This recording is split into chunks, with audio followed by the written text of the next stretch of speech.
بسم اللہ الرحمن الرحیم۔ شروع کرتا ہوں اللہ کے بابرکت نام سے جو نہایت مہربان اور رحم کرنے والا ہے۔ تمام سننے اور دیکھنے والوں کو محمد عامر وائس کی طرف سے دل کی گہرائیوں سے السلام علیکم۔ آئیے ویڈیو شروع کرتے ہیں۔ حضرت عائشہ رضی اللہ تعالی عنہ فرماتی ہیں، ایک دن حضور اکرم صلی اللہ علیہ وسلم گھر میں تشریف لائے۔ میں نے دیکھا آج حضور صلی اللہ علیہ وسلم بہت خوش ہیں۔ حضور پاک جلدی میں کوئی چیز اٹھا کر جانے لگے۔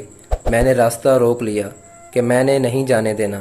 حضور صلی اللہ علیہ وسلم نے فرمایا، عائشہ میرا کوئی انتظار کر رہا ہے۔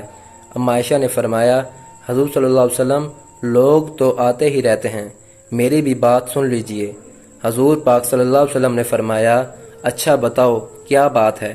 تو اما عائشہ نے بتایا کہ مجھے میرے والد نے کہا تھا جس دن حضور پاک صلی اللہ علیہ وسلم کو خوش دیکھوں تو میری اور اپنی بخشش کی دعا کروانا۔ حضور پاک صلی اللہ علیہ وسلم نے ہاتھ اٹھائے اور فرمایا، اے اللہ عائشہ اور ابو بکر کو عزت والی زندگی عطا فرما۔ اے اللہ ان کا حساب قیامت کے دن آسان فرمانا۔ اور پھر فرمایا، اے اللہ انہیں بغیر حساب ہی جنت عطا فرما۔ حضور صلی اللہ علیہ وسلم دعا مانگ چکے تو پوچھا، عائشہ خوش ہو گئی ہو؟ فرمایا، جی حضور خوش ہو گئی ہوں۔ حضور صلی اللہ علیہ وسلم اٹھ کر جانے لگے تو واپس لوٹ آئے اور کہا، عائشہ میری دعا سن کر رو رہی ہو؟ مجھے قسم ہے اللہ کی عزت کی، میں اپنے ہر امتی کے لیے یہی دعا دن میں 2 مرتبہ مانگتا ہوں۔ سبحان اللہ۔ سب لوگوں کو اس پر حضور صلی اللہ علیہ وسلم پر اور حضور صلی اللہ علیہ وسلم کی آل پر درود پاک بھیجنا چاہیے۔ ایک دن حضرت جبرائیل علیہ السلام حضور صلی اللہ علیہ وسلم کے پاس آئے اور کہا، اللہ نے مجھے اتنی طاقت دی ہے کہ میں ساری دنیا کے درختوں کے پتے گن سکتا ہوں اور پانی کے سارے قطرے اور ریت کے سارے ذرات گن سکتا ہوں، لیکن اس آدمی پر اللہ کی رحمت کی تعداد نہیں گن سکتا جو آپ پر ایک بار درود پاک پڑتا ہے۔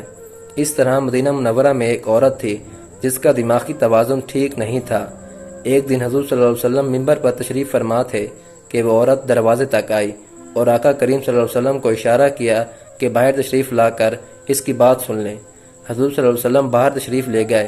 بہت تیز دھوپ تھی، عرب کا موسم تھا اور اس عورت کا عقلی توازن بھی ٹھیک نہیں تھا، مگر آقا صلی اللہ علیہ وسلم دھیان سے اس وقت اس کی باتیں سنتے رہے جب تک کہ وہ خود نہیں تھک گئی۔ صحابہ کرام جو کہ یہ سب دیکھ رہے تھے ان کو یہ بات ناگوار گزری اور حضرت عمر رضی اللہ تعالیٰ عنہ آپ سے مخاطب ہوئے اور فرمایا، حضور صلی اللہ علیہ وسلم یہ عورت پاگل ہے، اس کو دیکھ کر لوگ راستہ بدل لیتے ہیں۔ آپ کا وقت قیمتی ہے، بدن نازک ہے اور نبوت کی گہری ذمہ داری آپ پر عائد ہے، آپ ایسی عورتوں کی بات نہ سنا کریں۔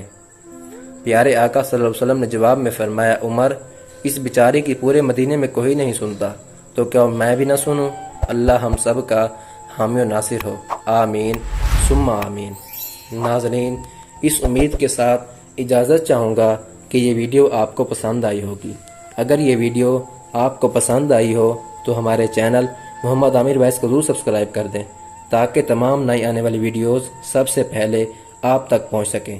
زندگی رہی تو ایک اور ویڈیو لے کر آپ خدمت میں حاضر ہو جاؤں گا۔ تب تک کے لیے خدا حافظ۔